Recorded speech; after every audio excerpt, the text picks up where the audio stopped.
very interactive. I have to walk through what the scripture has to say, but we won't get through it. So, I mean, for sure we'll do this, and then we'll maybe do one more next month and everything, because I just think it's such a great study for us to think about from the scripture. So, Jacob's already talked about or prayed for us in our study here, and I want to start out with our first point, and everything will be on the screen for you here so you can follow it.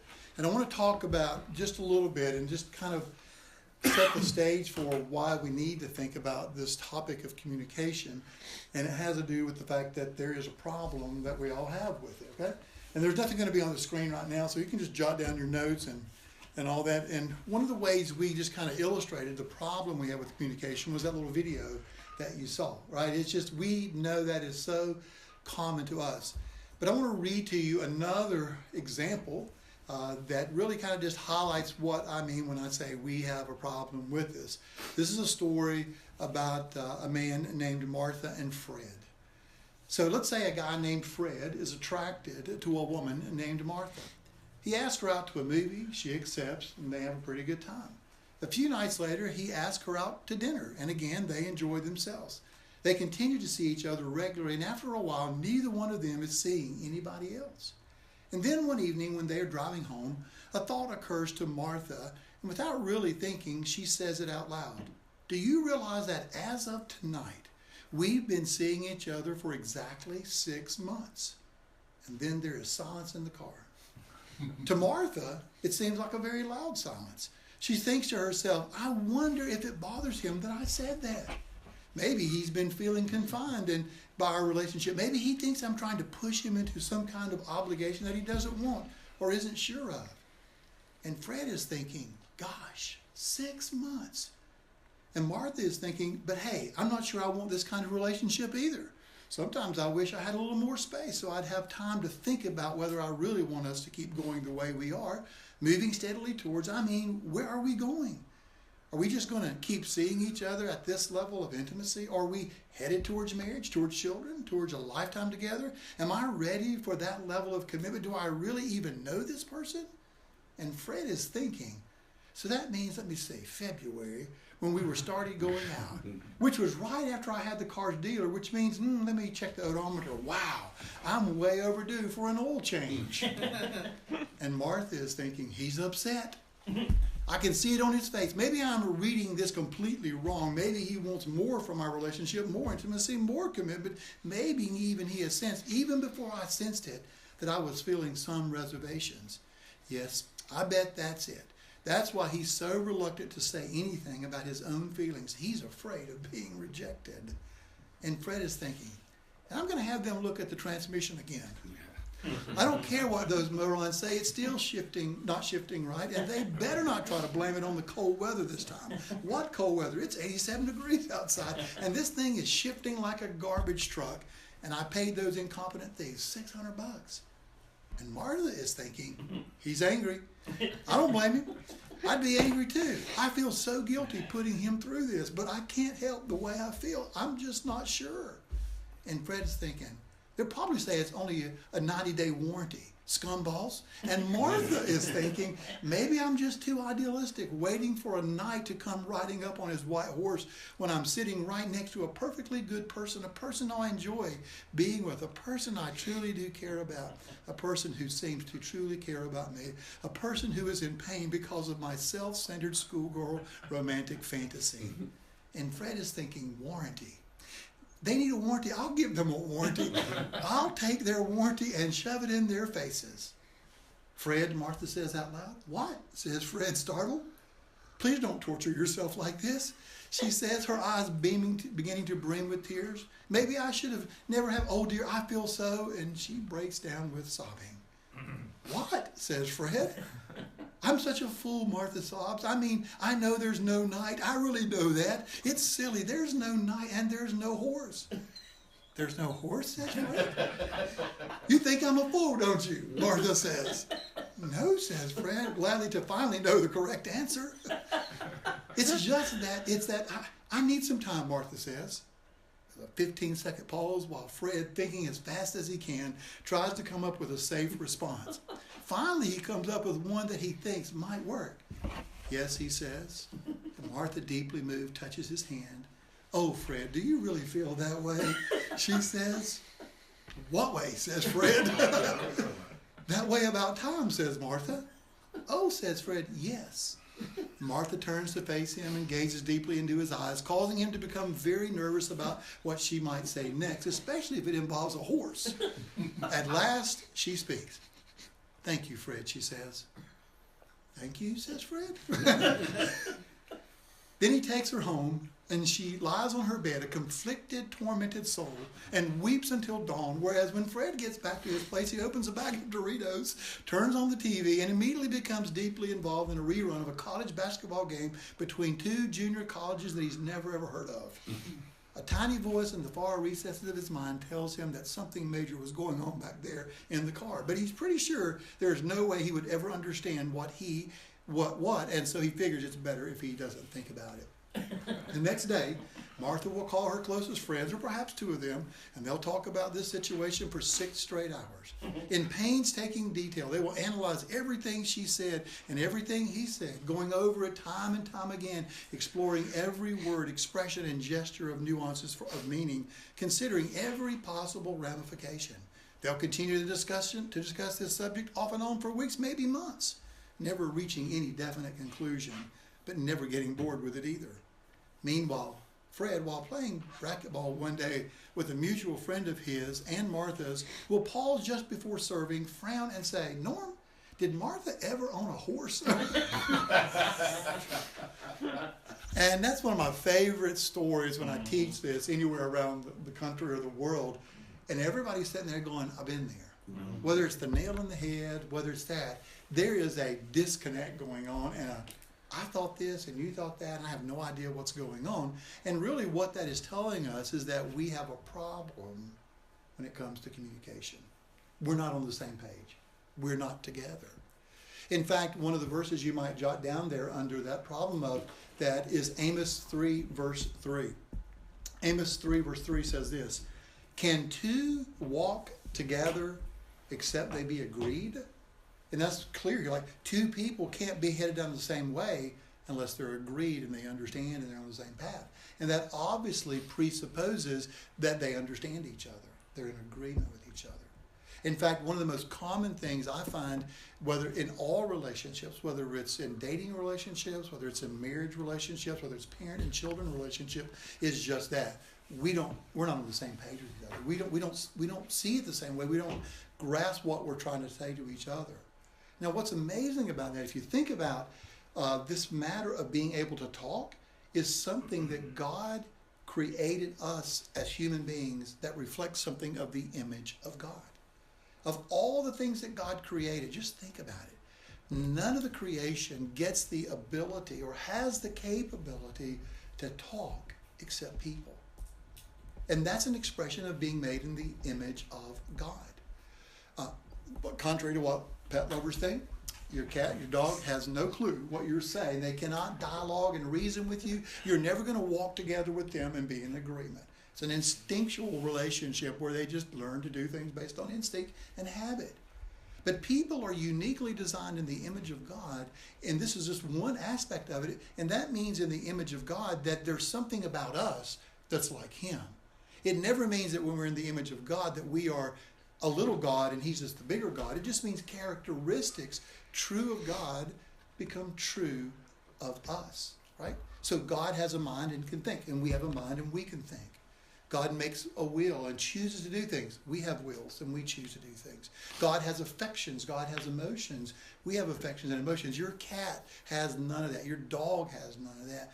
The trees, the sun, the moon, the stars, nothing in creation can do that except us. So though we are created in the image of God and have that capability, we sorely lack the ability to do anything that really gets us together in agreement with somebody when we're having a conversation. And why is that? Why if we, here's the question for you, why if we are in the image of God, made in His likeness, and we have this ability and capability, what makes it so difficult for a Fred and a Martha to have a conversation?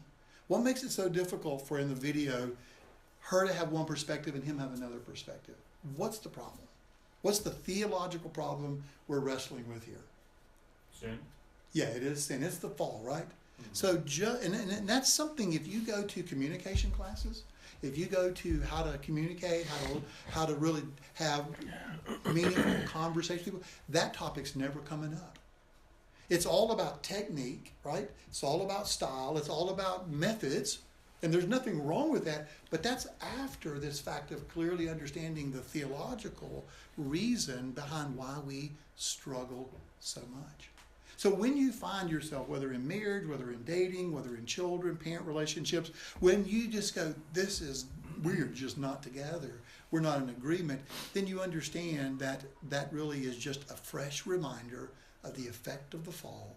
And something we have to know, that apart from grace, apart from Christ, apart from the gospel, no method's ever going to fix this, right? Something has to happen by transformation, by conversion, by being a believer, by being filled with the Spirit, that enables us to say, like all effects of the fall, that can't control me. That can't govern my life. What has to govern me is God, His Word, Christ, the Spirit of God living within me. And if I'm going to ever get in agreement with this person, then it's going to be something that really I'm going to have to make some intentional, biblical, God-focused efforts at. And that puts this conversation and this discussion in a whole different paradigm than any conversations or any books you'll ever read outside of theology books when it comes to thinking about the topic of communication. So, have you ever gone down that avenue in your mind, ever thought about that's the problem, or just she can't talk, she doesn't know how to talk, she's never learned how to talk, or he doesn't know how to talk? Have you ever thought of it in the context of the fall? Ever started there? I'm sure Steve, he's a pastor, right? He knows that, he understands that. But how about the rest of you guys? Ever thought of that? Ever really considered when you're just going, what is wrong here? Oh, that's the fresh reminder from God that we are fallen people, that we are messed up, that we are broken, that at our best, we're still going to always have those struggles and tensions because we can't, because of our fallenness, get fully, clearly to understand each other naturally. So first thing I thought of when you were reading through that, boy, she has a whole lot more thought words than he does. That's true. It's kind of like Yeah. on and on and on and on and on and on. Absolutely. Absolutely. You're Sometimes in our conversations, you know, I hear Debbie talking, but talking and talking. Yeah. You know, and I'm sitting back, and, you know, my mind is eventually goes elsewhere. Yes. You know, so I hadn't thought about this before until just now, the way you said that. And we're not real. I don't know of any place we're getting into this in Scripture, but I mean, there is an indication that in the first temptation, was there something, a reason of why? You know, I guess I don't even know what the question I'm really asking. Could it be that somehow Satan picked up? It would be easier to communicate with Eve and get her going down because this has to be something that's wired, because it's kind of a common thing. You know, I hate speaking in terms of generalities. Right, sure. But most women tend to do that. Most men tend to do, you know, this is why it's so funny. It's this is exactly how men think, you know, and this is how women go down. Just a thought. I mean, it's just like, you know, maybe, you know, it's just making an observation. Sure. It is interesting that there became a pretty good dialogue between the serpent and Eve. Right. Would it have been that extended between the serpent and Adam if he said, you know, Adam was changing oil. He didn't have time to talk to the serpent. Or would Adam have just looked at the serpent and said, no, and that would have ended it? Yeah, basically. Whereas the woman said, well, that's a good question. Let's talk about it. You know, and I do think that just a thought. I mean, it's just, you know, I hadn't thought about that before, but you know, it's you know, somebody said your greatest strength is also your weakness. That's correct. And of course, you know, Paul puts in the only passage I can think of right now, right off the top of my head, is, you know, Paul says the woman was deceived. You know, she really thought this was a good thing. Yes. She was going to actually be a greater help to Adam. Adam knew, so I don't know. It's So just interesting thought. she's deceived, he disobeys. That's the text of 1 Timothy that you're referring to. But what hit me was the way you described it on and on and on. Well, it has this dialogue. Yeah. Pretty Absolutely. extended that, So I would say that, let's say we're looking, all of us, at post-fall, after Genesis 3. So before Genesis 2, Genesis 3, we don't really have a whole lot of how things were, other than that these two became one and they were together. Obviously they communicated, they were on the same page. But after the fall, it doesn't mean after the fall that everything about the characteristics of the creation went completely away. Mm-hmm. It's just now they are enhanced by the effect of the fall. So, sociologists and descriptive psychologists describe men and women in those kind of categories, that he's just a thinker and analytical kind of person. She tends to have more of an evaluation of things in the sense of emotionally and stuff like that. So I get there is that distinctive for sure. And this fall just exacerbates that problem kind of thing. So it's just like anything after the fall. It doesn't mean that, okay, we're just stuck and there's no help for it. We're going to see in a moment exactly how Scripture helps us to address, both for men and women, this aspect of the fall, so that we learn to do what Amos 3 verse 3 says, walk together, right?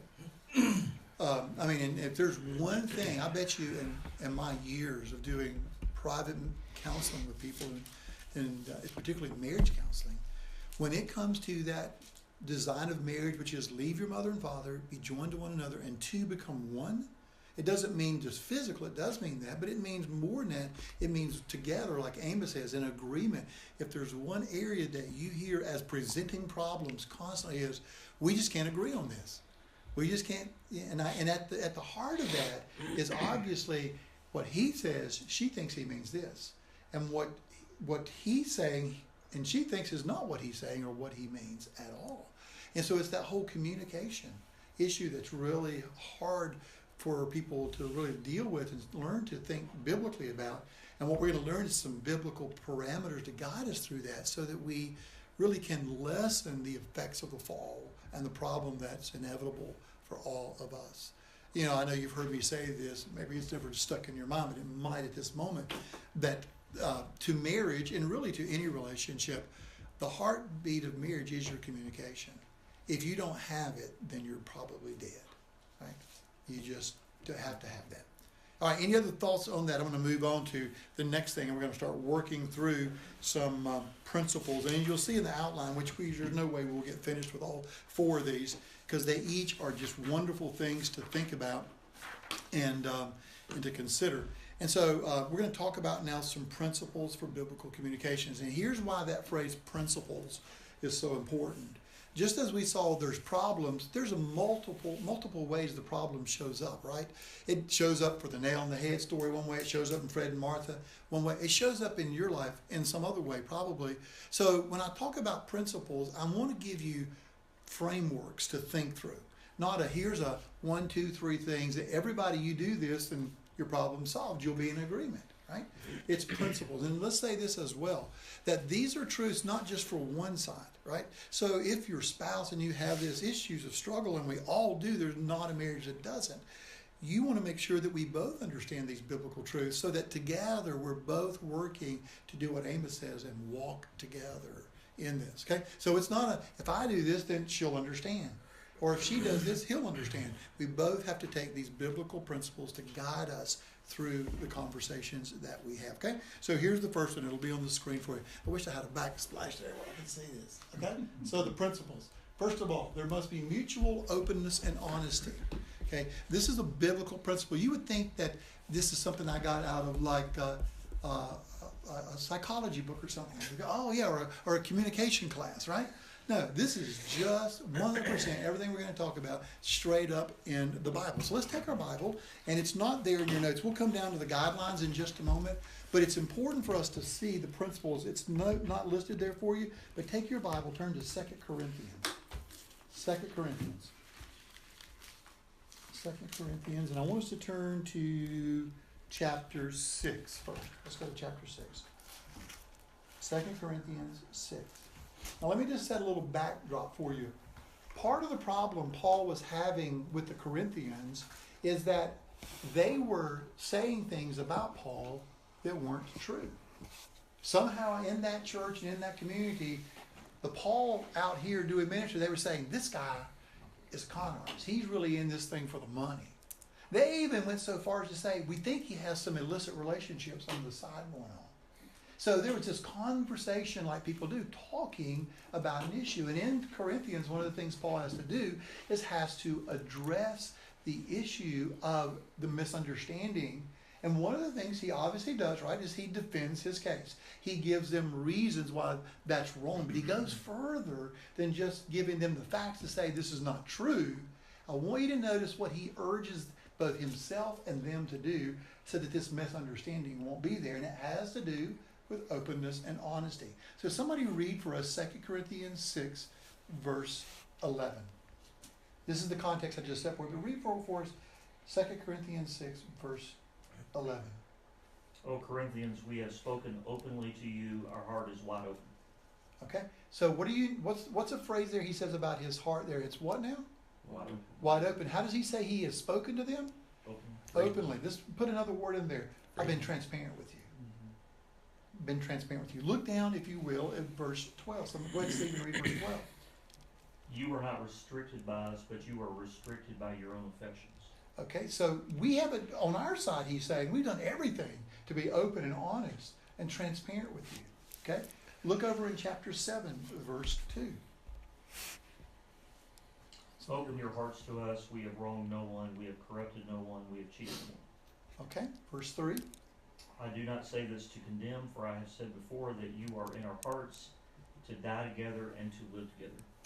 Okay, so here's this tension, this conflict between the Corinthians and Paul. And he says, we have been open, we have been honest with you, we've been transparent with you. And now what's he saying to them? Open your hearts to us. I mean, come on, don't just keep having this issue over here that you think, because we're not in agreement. We don't see this right. The facts are this. But more importantly is what's been going on is there's no openness here. I've opened my heart to you. I've told you what I'm thinking and what I'm doing. You are holding back. You're not being open and you're not being honest with me. Go back to chapter 6. Let's back up and look at chapter 6, verse 1. And notice what he says there. Someone else want 2 Corinthians 6. 6:1. 6:1, yes. And working together with him, we also urge you not to receive the grace of God in vain. Okay. And then look at verse 12. Read that one just a second. You are not restrained by us, but you're restrained in your own affections. Okay, so here's what he's saying is, he doesn't want that grace that God is giving. This is in the context of tension. God is going to give grace here, and you're holding back. You're not letting God's grace work in you so that you'll be open and you'll be honest with me. So the issue here for them is this first point I really want to drive home to us, and that is, if communication is ever going to happen between sinful people, there has to be mutual, both sides, openness and honesty. If you think you know what the other person is thinking, you're going to be like Fred, or she's going to be like Martha. There's going to be no way that you really figure. And you might think, well, I'm a pretty good observer. Your observation will always be wrong, always. Fallenness of sin in us, the effect of the fall in us, and just life experiences will so taint us that you'll look at that and you'll think something about that person is absolutely untrue, and they'll do the same to you. So Paul is urging them, let God's grace work in us in such a way that I open to you and you open to me. Now let me just illustrate this for you. I'll give you one other passage and we'll jump down to the guidelines here. If Paul says to the Corinthians, back in 1 Corinthians, you might want to jot this one down under the problem as well, under the principle as well, I should say, outside mutual openness and honesty. In 1 Corinthians 2, verse 11, he says this, for who among men knows the thoughts of a man except the spirit of a man which is in him? That's just Paul's way of saying, you can't read my mind. The only person who knows what's going on inside of me is me. And the issue is how in the world is that other person going to know what's inside of you if you don't express it? Openly, honestly, communicate with them. And that's often what happens constantly. If I sit down with people, let's take Fred and Martha, right? I'll say, Fred, why don't you tell Martha what you were thinking about that? And he'll do that, and she'll go, are you kidding me? That's all it was? And I go, Martha, why don't you tell him? And he goes, seriously, I thought this, and this, and this. And what I just realized again, is that this whole concept of biblical openness and honesty is not going on. There's a lot of guessing, a lot of assuming, and the tension and the friction is there because they have let not the grace of God work in them, but their fallenness affect that conversation. Now think about what is the greatest relationship in the world, not humanly speaking, what's our greatest relationship in the world that we have that where there is a communication going on? Prayer. Huh? Prayer. Prayer is the means, but who is that with that? God. With God. Now think about this. If God did not choose to disclose himself to you, to reveal himself in the scriptures, to illumine those scriptures to you, guess what you would be doing about God? Guessing. And so the most essential relationship we have in this world, and now we're told that we're created in the image of God, and in the image of God we are supposed to live this out in relationship. And if the relationship with him only is known and experienced because of his openness and honesty and disclosure of himself, then surely in our human relationships, if we're going to reflect something of the image of God, we have to do that as well. Does that make sense to you? Mm-hmm. Okay. All right. Questions or comments along that line before we jump into some guidelines, because this can become disastrous in a heartbeat if you're not careful. Any questions? Any comments? Okay. So when I say be open and honest in conversation, let's put this little caveat in there. That does not mean let every thought that's in your mind come out of your mind. That does not mean hang out all your dirty laundry, right? Yeah. Right? I mean, let's be honest. I mean, I'm a man, right? And I'm a 56-year-old man, and there's no lie for me to say I can be going down the road, I can be walking through an airport, I can be in another country, and I go, oh my God, that's a good looking one. Oh, stop, Kevin, stop.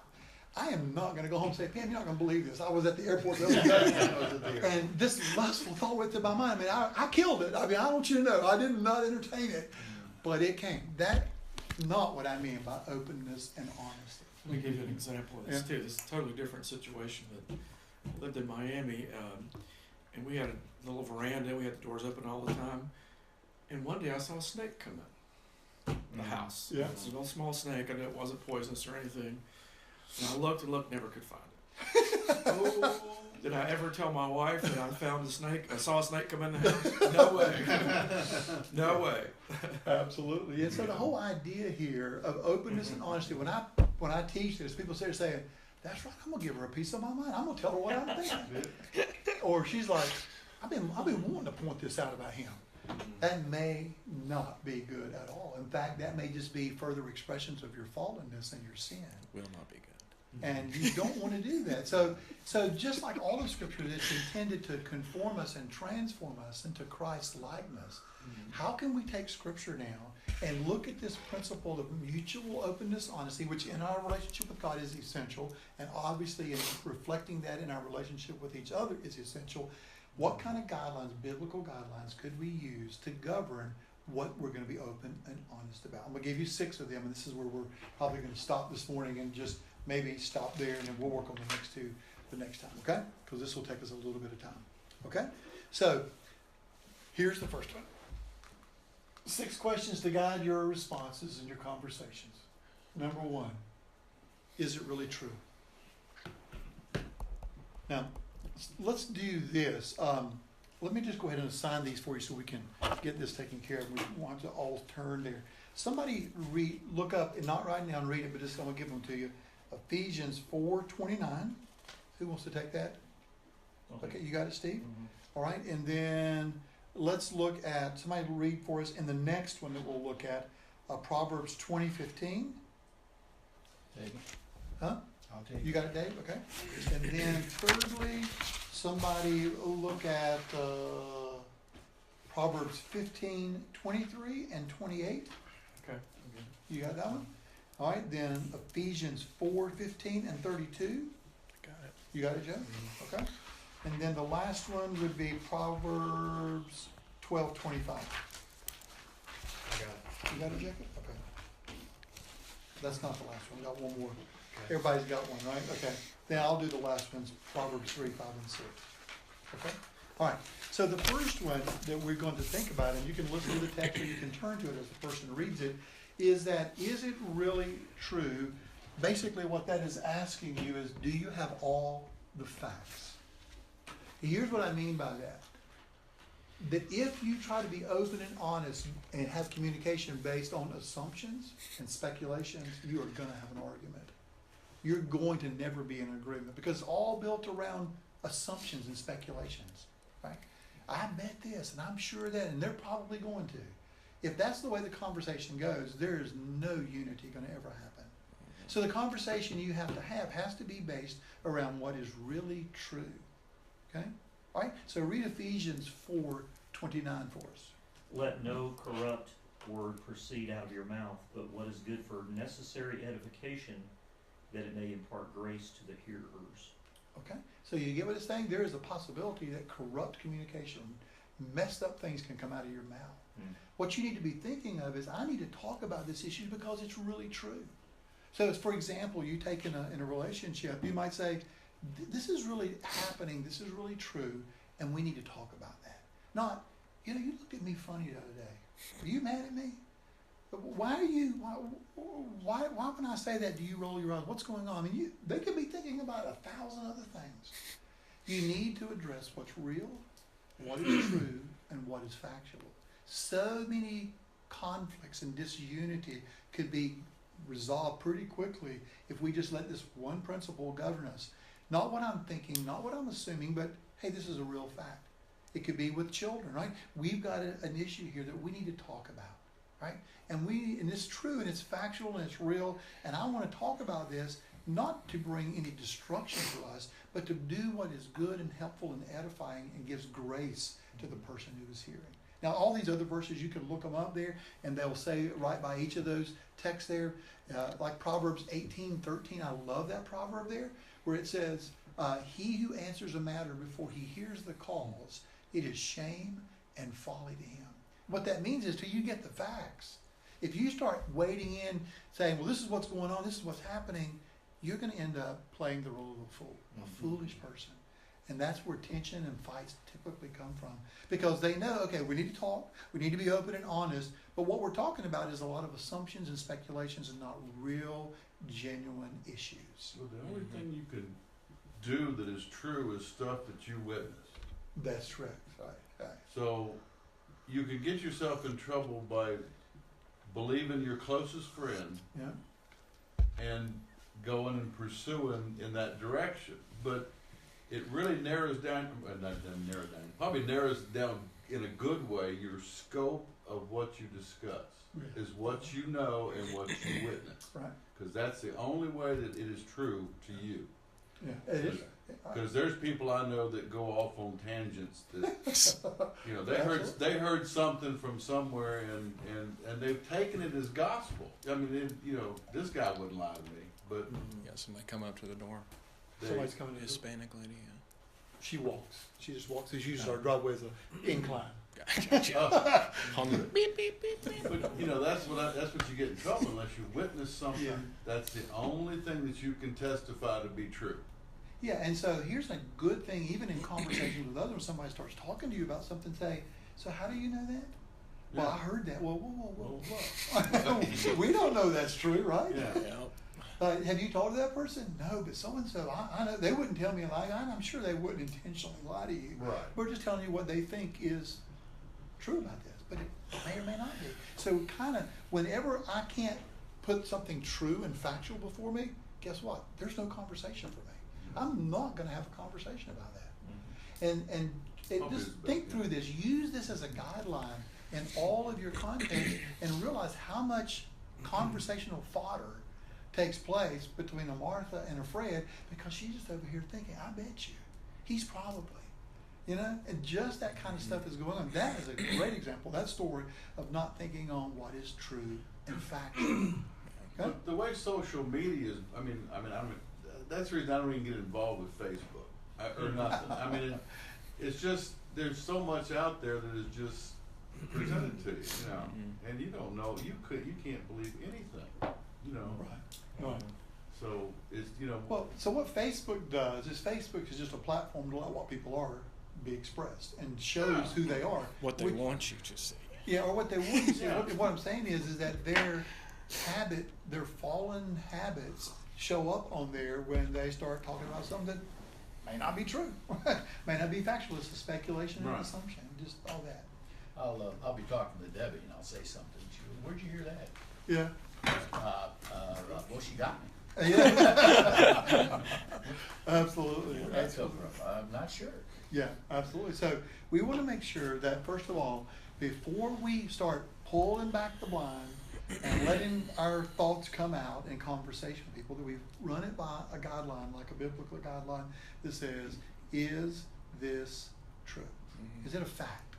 And right? Because of sin, we can't stop assumptions in our minds. No. They're always going to be there, so you can't just ignore it completely.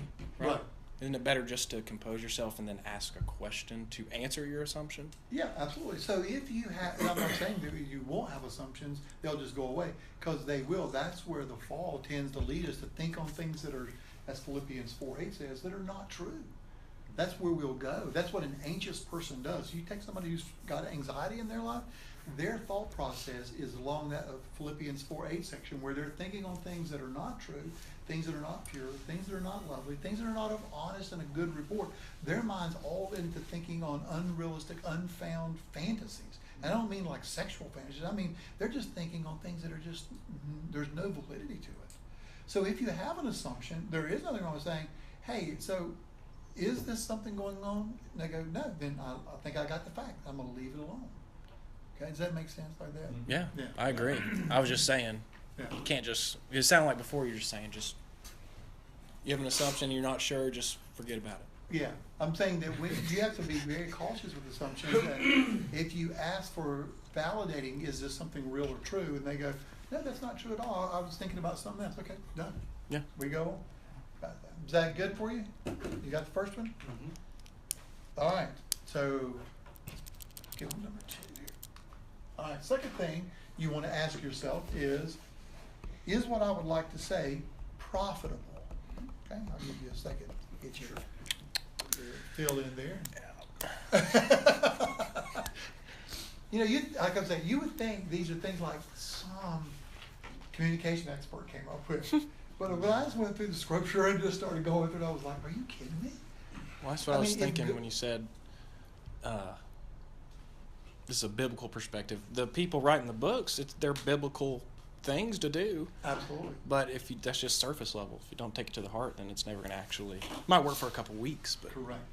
Yeah, so what happens in communication courses and techniques and all that are just that. They're just a lot of how-to. They never can really get to the motive, and they'll never ever in a secular world ever get to the motive of, I'm made in the image of God. I need to glorify God. I need to really have Him in the center of how I'm thinking about my conversations with other people. That distinctively sets what we're talking about apart. There are going to be similarities, right? Obviously, you know, somebody in their right mind is not going to say, well, just whatever comes in your mind, you just say it. Nobody in a secular world is going to say that, right? Well, that's the crazy people in the corner. Yeah. I mean, a lot of people are that way. Yeah. There's a lot of folks that just, speak their mind all the time. Yeah. Especially now. It's getting bigger and bigger. Yeah. Like it's But if it's true, it's for a special skill. is that bad? Well, we're going to get to the other side of that coin in just a Yeah. moment. I think we're there. I mean, some things. Is are it true, profitable? Yeah, that's right. I think we're already there. But we'll get to more of that, and we'll just keep fine-tuning these guidelines here in just a moment. But so, yeah, that second thing about, is this profitable? Here's the question you're asking yourself. Is what I'm about to reveal, is what I'm about to talk about, to be open and honest about, is it helpful or is it hurtful? Is this going to be of any benefit here? And sometimes even hard conversations are beneficial, but you have to have them. It doesn't mean if it's hard and if it's a challenge that, oh, we shouldn't have, that's not going to help. They're going to get their feelings hurt, or they're going to be, discouraged or whatever. You still have to have those conversations. But you're processing it through a biblical framework of, is this profitable? Is it It's helpful? it's about the way you present it too. It's your presentation, Oh, yeah, You yeah. got those emotions over on the other side. Yeah, let me throw this as a little caveat on the side, and we didn't even cover this, we will next week. But in the Bible, if God created us uniquely to communicate because that's the way He does, and He made us in His likeness and image, you will discover over 40 times, 40 commands in the Bible that have to do with communication. Now I go, well, if you tell somebody something 40 times, what does that tell you? They don't know how to do it, right? You don't just tell your kids, like, now, you need to tell the truth because they're used to telling the truth, because they're used to telling lies. You got to tell them to tell the truth, right? Every command is a reminder, and every teaching in the Bible is a reminder of what we don't do and we're not prone to do. When it says for a husband to love his wife like Christ loved the church, that's because he's not prone to do that. He loves himself. He wants to care about himself. When it says to her, submit yourself to your husband, it's because she doesn't want to do that. That's just not natural. Everything is against that in her fallenness, right? As a believer, she has a new DNA that wants her to do that. And as a believer, as a man, you have that in you. But it's not natural. It's against everything in you. And so when the Bible's telling us to communicate over 40 times, it's telling us that, and like Jacob just alluded to, it's not just about the words that come out of your mouth. In fact, you want to know, I don't know how to accurately scientifically say this is true, but it is percentage-wise generally true in Scripture. Of those 40 times that you think about people and communication, only about 7% of those things have to do with the words you say. Isn't that a shock? 7%, I'll just pull up my note, I had it back here, I'll look at this for a second. 7%, 30% have to do with the tone of how you say it. And about 55% has to do with the body language that goes with it. I illustrate this to people all the time. I say, take 2 words, come here. Okay? So those are just 2 words, right? So I could say, come here. And that would sound different than come here, right? My tone, totally different. Or I could say, come here. Or I could say, come here, right? 2 words, total different meaning at each point based on the verbal tone and the body language that goes with it. So it's huge, yes. I was going to say, that's why these are dangerous. Yes. That's right. Just words on a screen are very dangerous. Yeah, what does that mean? Yeah. In caps, right? Yeah. Somebody said to me one time, they said, what are you screaming at me for? I said, what do you mean screaming? I just want to... Yeah, that was Denise. Yeah, you put it in caps. I said, I didn't even know that's what that meant. And I was like, I just wanted you to get the point. I was emphasizing, but not screaming emphasizing. Okay, so the second thing was, it is what I would like to say, profitable to help or hurt. Who has the Proverbs 20:15? Okay, Dave? I got it. First off, before I read it, is it profitable to tell my wife I saw a snake come in, but I can't find it? Oh, you had a snake too? No. Oh, yeah. Just in There's case. always some similarity to that. That's right. Gold there is and rubies in abundance, but lips that speak knowledge are a rare jewel. Man, that's putting a value on saying what's profitable, what's good. Ephesians 4:29, again reminding us to speak the truth, to speak it in love, right? So that's going to be one of our guidelines in a moment when we get to the issue of love. But here he's just reminding us here that we have to speak something that will be helpful, not hurtful. Number 3, let's go to that one. I'm just going to be going. Is it the proper time? Is it the proper time for me to say it? Or would it be better for me to wait? As a follow-up to my story, after we moved out of that house, Yeah. I told my wife. Oh yeah, absolutely. It was the proper time. It was the right time? Okay, so let's hear who has the Proverbs 15:23. To make an apt answer is a joy to a man, and a word in season how good it is. So that's it. I mean, there's a season, there's an opportune moment to talk about it. Here's an example. This is with Pam and I. If she was like saying to me on the way out to go to meet somebody to go do something, she said, we need to talk about something. I go, you mean like right now? Yes, it's on my mind. I go, no, you can't do that to me. You just cannot do that. I can't give you the time. I can't give you the attention. I can't really process this if we have to talk about it. And I'm just saying that she doesn't do that anymore, right? That's not true. That's a principle that we've learned to think about. Let's talk about it later, okay? Now let me just remind you of what I find us as men doing when we say later. That really means never. That just means, okay, I didn't have to deal with it. I'm out of here, right? But if you say, okay, how about when I get home this evening, we're going to sit down, we'll talk about this which is true and factual. We both want to benefit from this. We want it to be for a profit. We're not trying to tear each other down. We're not trying to destroy each other, which, as a side note, and we maybe or may not get to this over the weeks or the months that we look at this, the key to something being profitable is always focusing on the problem and not the person. Mm-hmm. So I have to always look at the problem, and I have to be able to say, the problem is the problem. I want us to fix that. I want this to something good to come from the issue, not to do something that's harmful and hurtful and destructive to you. I'm not after you. That's how people take the problem. It's me. But it's not about you. It's about the problem. And so you want to make sure that you pick the proper time to talk about that. Okay? So we've already read Proverbs 15:23 there, and it's just asking you, maybe waiting might be better. Okay? Just watch out for the tendency, especially if you are what I like to refer to as people who are peace lovers, right? They love peace, right? They're not peacemakers, they're peace fakers, right? They're not really having peace. They just don't want to have ruffle the feathers. So later never comes for them. Mm-hmm. Biblical communication does involve not only what's true, what's profitable, but is at the right time. All right? Next. Here's the next one. Is my attitude right?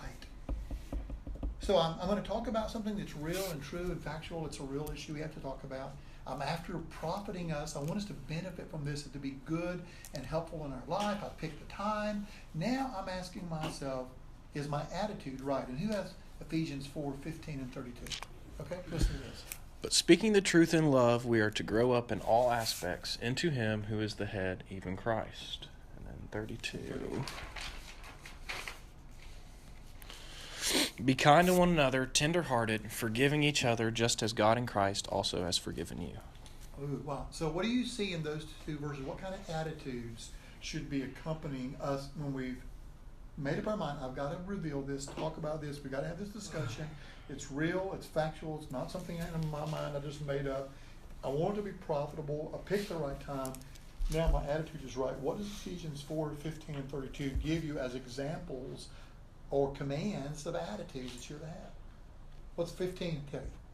Love, kindness, tenderheartedness. Okay, love and kindness and tenderheartedness.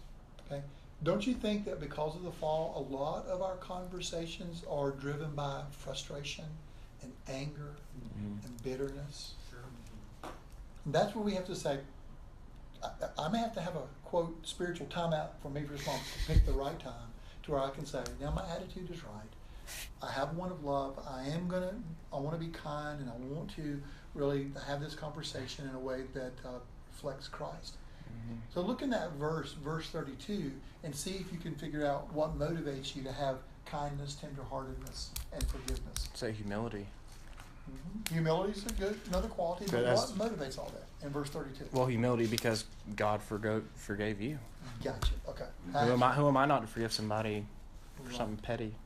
Yeah, exactly. So, again, a level we're going to a communication that a secular world and communication courses are never going to go to, because we have at the core of why I have an attitude the way I do towards that person is because of Christ.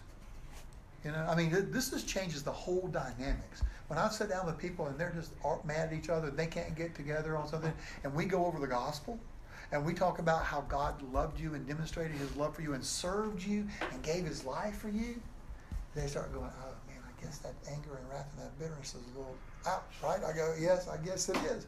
And I could exhort them, you need to stop that bitterness, man. You need to stop that anger. You need to stop that unkind conversation that you're doing. And all I'm doing, and we'll see this in the Wednesday night studies this summer, is hanging artificial fruit on somebody's life. You're just saying the right words, but inside you got anger and wrath and bitterness. But if you put the gospel in front of their face, and that doesn't humble you, then something's wrong. Because that is what breaks us and humbles us to really relate to other people the way we're supposed to. So my attitude is essential to communication.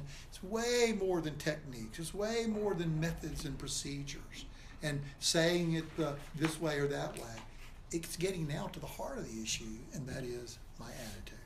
All right, any thoughts on that one?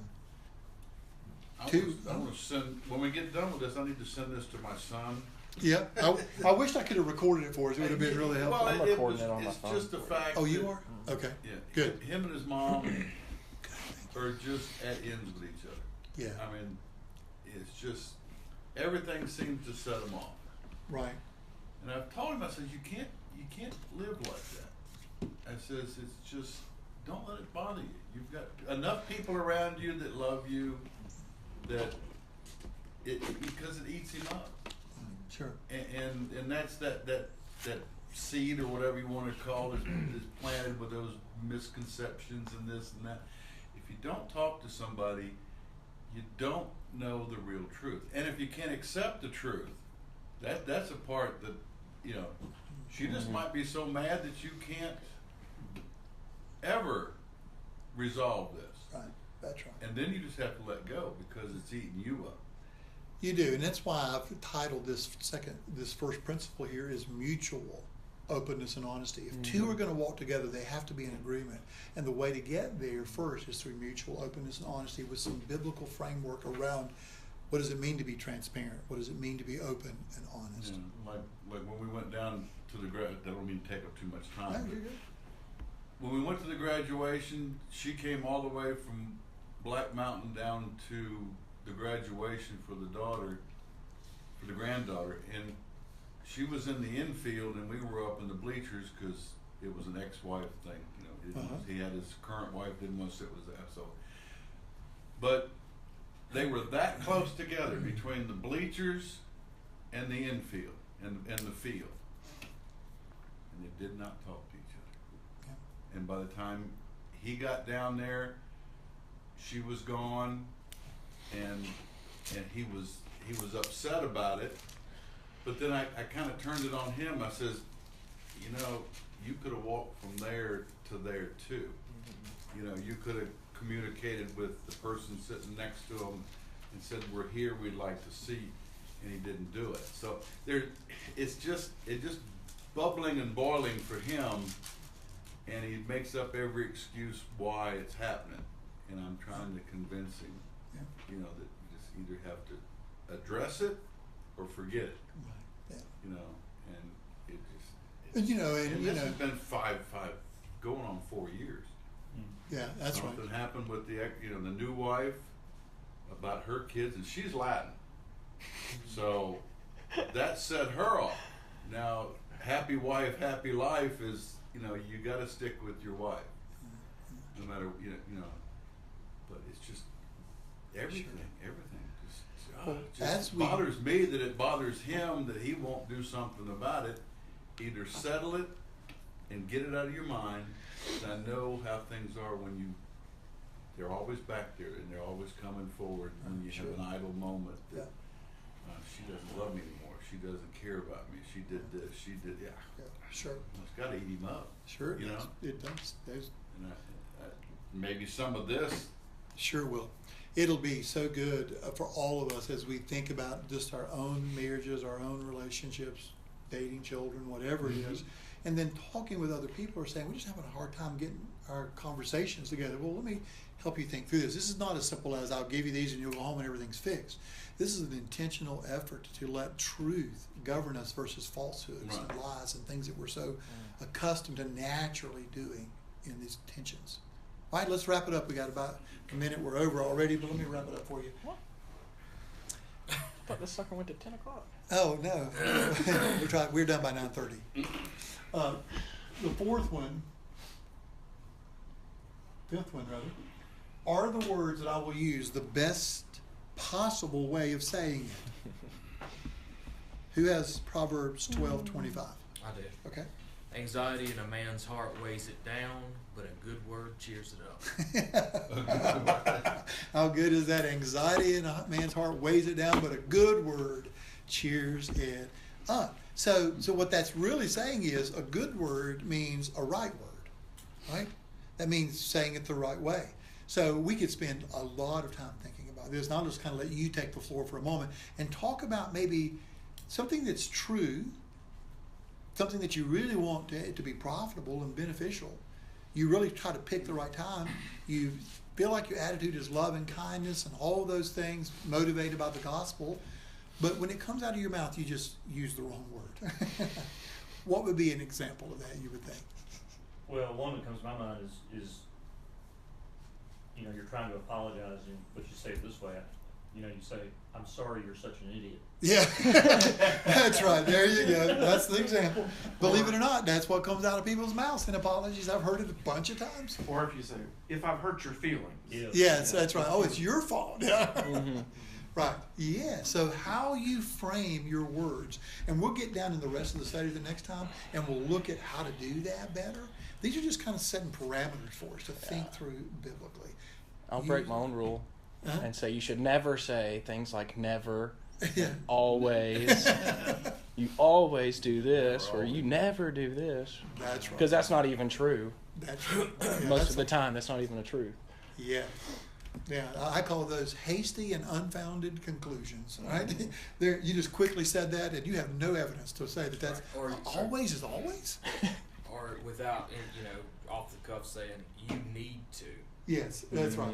Yeah, exactly. Without having any, you know, facts. Absolutely. You need to take the nail out of your head. You're not listening to me. Absolutely. Okay, last one, and then I'll give it to Jacob for the prayer time, okay? Which leads us to that last fill in there. Have I prayed about this matter? And am I trusting God to help me? Proverbs 3:5-6. Trust in the Lord with all your heart, and do not rely on your own understanding. Think about him in all your ways, and he will guide you on the right path. Now, this, brothers and sisters, I'm just so used to my format of sisters around as well. But I'm telling you, if there's one thing that gets left out of this equation of biblical principles of conversation, it's that one: pray. We think, okay, this is true. This is a fact. We got to talk about this. I really want it to be profitable. Okay, I'm going to pick the time when we can have this conversation. And my attitude's right. I do love them. I'm not angry. I'm not mad. And this is how I'm going to say it. But we've never said, "But God, would you please be there when we have this conversation?" I mean, we might fire a nebulous prayer off like, "Here we go," you know, like we're out there on the ocean somewhere shooting a flare gun up in heaven. But really praying over it, praying about it, saying, "Lord, please guide me. Please direct me. I want to acknowledge you in my way here, that I need you to be present." Because as much as I want this to be factual, profitable, the right time, the right attitude with the right words, if you don't show up, my sin and my fallenness is going to get in the way, and this is going to go south again. And so praying about that is essential. Before you ever open your mouth and mutually share your thoughts with somebody else, we first want to open our mouths to God and have that prayer with him. And pray through that truthful thing we're going to talk about, the profitableness of it, what we're after, what we're really wanting God to do, helping us to have the right time, the right context, the right attitudes, to say the right words, because we really in the end are praying about it, because conversation is about reflecting the image of God. It's about communicating to one another what this invisible God really has designed us to be like. And this is just one of 4 biblical principles that we really, if we just took to heart this week, this month, and we started thinking through these and using these as a guideline, would be life-altering for us. Because as I said, we have the ability to communicate by God's design, but we lack the capability of doing this because of the fall. And we need to learn to put God's word, God's truth in its place here, so that we can literally see this part of our life transformed. If it's the heartbeat of relationships, if you want your relationship to keep beating well, then we got to learn to do this. All right. That's all I want to cover today. Keep your outline. Hopefully the guys who will come next time will be able to take. I'll get that audio from Josiah, and I'll upload it and send it to everybody. But let's let Jacob have it. Let me pray this, and then I'll let you take over, okay? Yeah. I wanted to make a comment about communication, and the last thing that you said about have I prayed. I know that, you know, like Amy and I, you know, and we have a wonderful level of communication as far as, you know, emotions, or if something's, you know, troubling me, and we pretty much talk about a lot of things. But there's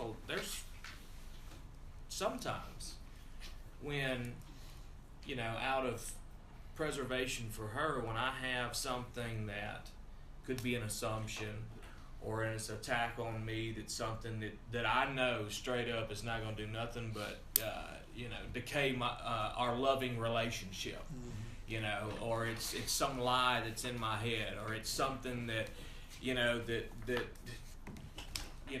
Lucifer's trying to attack me with. Sometimes I'll take a time out before I say anything, and what helps me with that really is, sometimes she can tell that there may be something that I'm dealing with, and I'll say, the devil's just really after me right now. I'm sorting through this, and I'll pray about it, and I'll go to the Word, and really, and that's always the thing that gets that out of me, and and then I'm able to talk about it, and we're able to discuss it. But I don't know about you guys, speaking from my own experience, but I do, we all are sinful nature, and whether it's the selfish anger situation, or whether it's just something that's just so minute, but it's something that once you let it in, it gives birth to it, and it starts. It starts growing and growing if you don't deal with it. And there's just times, where it just takes me back to the Lord to say, hey, I need your help, and so because there's things that we all think about, and we know that it's just nothing but rot. Yep. It's just no good, and there's nothing good about it. But it's just we just get pounded with it, and it's that's that deal. Josiah was kind of snickering because he was saying, about, I don't remember what it was, but I just thought to myself, a lot of life is just managing our daily thoughts. It's just, that's the battle. And you say it all the time. It's all about what's going on between our ears. And with our wives and everything, it's all about the enemy's trying to he wants to put that wedge between us and kill that love. Yep. So, that's right. We have an enemy who is out to kill, steal, and destroy us. So my Achilles heel at times is that sometimes when I pause, because you don't want to build that wall. So I'm getting better at and it's my journey right now, and has been, it's capturing those thoughts and dealing with them in a timely fashion before it gets to the point to where I've really got to take that break, and it becomes more work when the bigger it is. So. Yeah. Timely fashion. I like that line. This has been bothering me for weeks. Why didn't you say something weeks ago?